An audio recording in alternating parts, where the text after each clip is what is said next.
The human voice. It's the instrument we all play. It's the most powerful sound in the world, probably. It's the only one that can start a war or say, I love you. And yet many people have the experience that when they speak, people don't listen to them. Why is that? How can we speak powerfully to make change in the world? Well, I'd like to suggest there are a number of habits that we need to move away from. I've assembled for your pleasure here 7 deadly sins of speaking.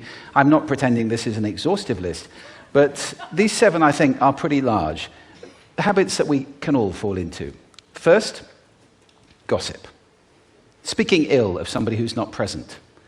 Not a nice habit, and we know perfectly well the person gossiping 5 minutes later will be gossiping about us. Second, judging. We know people who are like this in conversation, and it's very hard to listen to somebody if you know that you're being judged and found wanting at the same time. Third, negativity.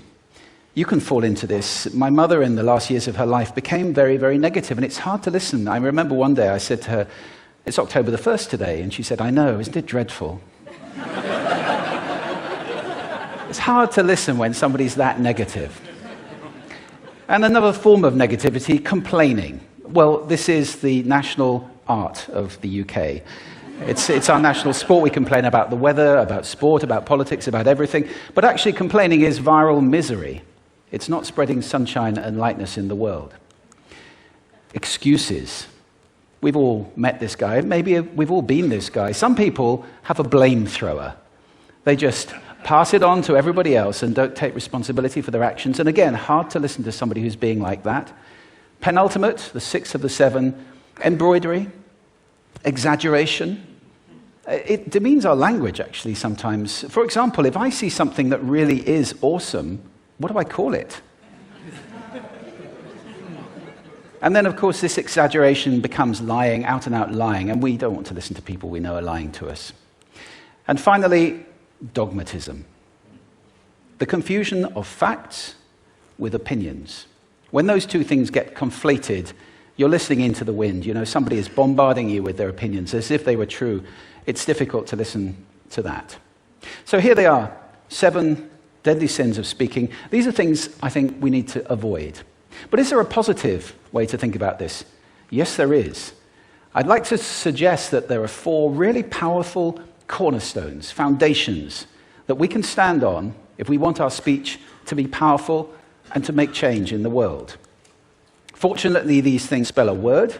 The word is hail, and it has a great definition as well. I'm not talking about the stuff that falls from the sky and hits you on the head. I'm talking about this definition, to greet or acclaim enthusiastically, which is, I think, how our words will be received if we stand on these 4 things. So what do they stand for? See if you can guess. The H, honesty, of course. Being true in what you say, being straight and clear.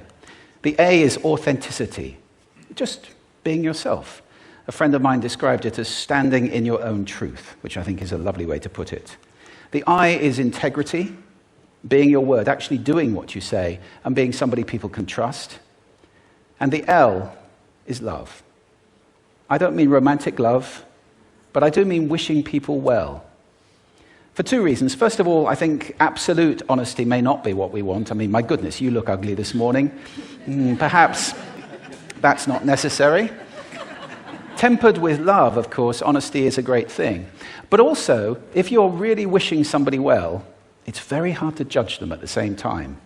I'm not even sure you can do those 2 things simultaneously. So, hail. Also, now that's what you say, and it's like the old song, it is what you say, it's also the way that you say it. You have an amazing toolbox. This instrument is incredible, and yet this is a toolbox that very few people have ever opened. I'd like to have a little rummage in there with you now, and just pull a few tools out that you might like to take away and play with, which will increase the power of your speaking. Register, for example. Now, falsetto register may not be very useful most of the time, but there's a register in between. I'm not going to get very technical about this for any of you who are voice coaches. You can locate your voice, however. So if I talk up here in my nose, you can hear the difference. If I go down here in my throat, which is where most of us speak from most of the time, but if you want weight, you need to go down here to the chest. You hear the difference? We vote for politicians with lower voices.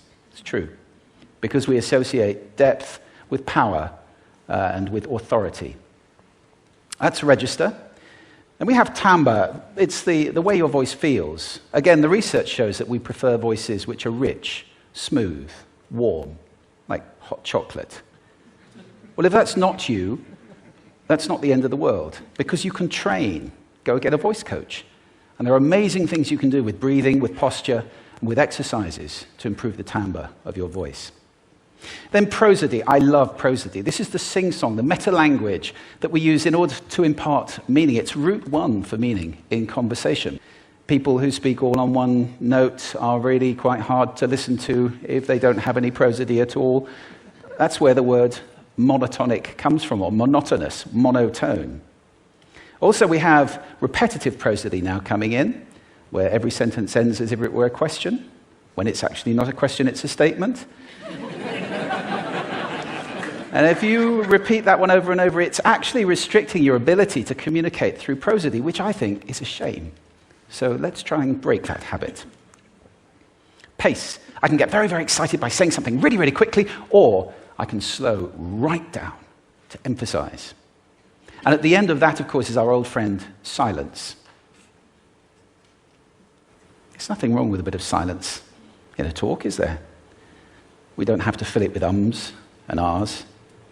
It can be very powerful. Of course, pitch often goes along with pace to indicate arousal, but you can do it just with pitch. Where did you leave my keys? Where did you leave my keys? It's a slightly different meaning in those two deliveries. And finally, volume. I can get really excited by using volume. Sorry about that if I startled anybody. Or I can have you really pay attention by getting very quiet. Some people broadcast the whole time. Try not to do that. That's called sodcasting. Imposing your sound on people around you carelessly and inconsiderately. Not nice. Of course, where this all comes into play most of all is when you've got something really important to do. It might be standing on a stage like this and giving a talk to people. It might be proposing marriage, asking for a raise, a wedding speech, whatever it is. If it's really important, you owe it to yourself to look at this toolbox and the engine that it's going to work on. And no engine works well without being warmed up. Warm up your voice. Actually, let me show you how to do that. Would you all like to stand up for a moment? I'm going to show you the 6 vocal warm-up exercises that I do before every talk I ever do. Anytime you're going to talk to anybody important, do these. First, arms up. Deep breath in and sigh out. Like that. One more time. Very good. Now we're going to warm up our lips, and we're going to go bop, bop, bop, bop, bop, bop, bop, bop. Very good. And now, just like when you were a kid. Now your lips should be coming alive. We're going to do the tongue next with exaggerated la, la, la, la, la, la, la, la, la. Beautiful. You're getting really good at this. And then roll an R. That's like champagne for the tongue. Finally, and if I can only do one, the pros call this the siren. It's really good. It starts with we and goes to or. The we is high, the or is low. So you go wee, or wee. Fantastic. Give yourselves a round of applause. Take a seat. Thank you. Next time you speak, do those in advance. Now, let me just put this in context to close. This is a serious point here.